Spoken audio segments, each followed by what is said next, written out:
chuak lung dong in dam na kol in chuk le cho a vai man se abu lo dam na pe khâu tu ang ngay chia việt te zong a man đi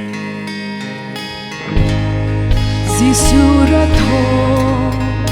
a tham Galilee mi tâm pi ni Giêsu nu chu an zu na bay say in a buồn par dong tu chu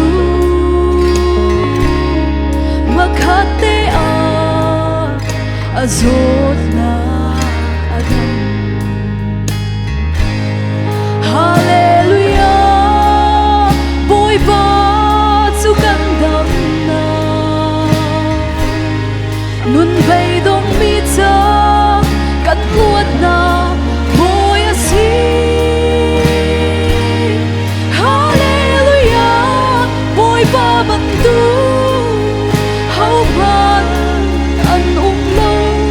thi nak tay tu boy ba talung pi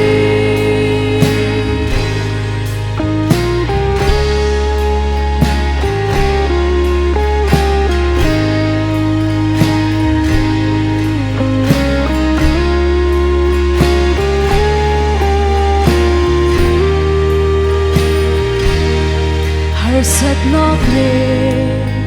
boy nak na ton ti ka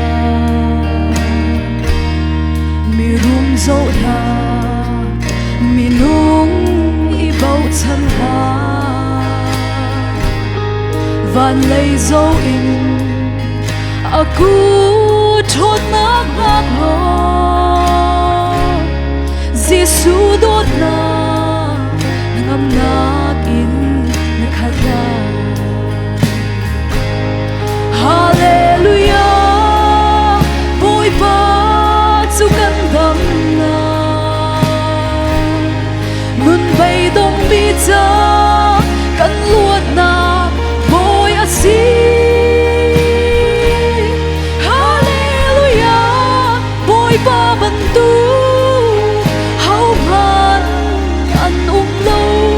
thi nak tay tu boy ba kalung pi hallelujah boy ba chu kan dam na nun bay dong mi cha kan luat na boy a si hallelujah boy ba ban tu hau man an lo thi nak tay tu boy ba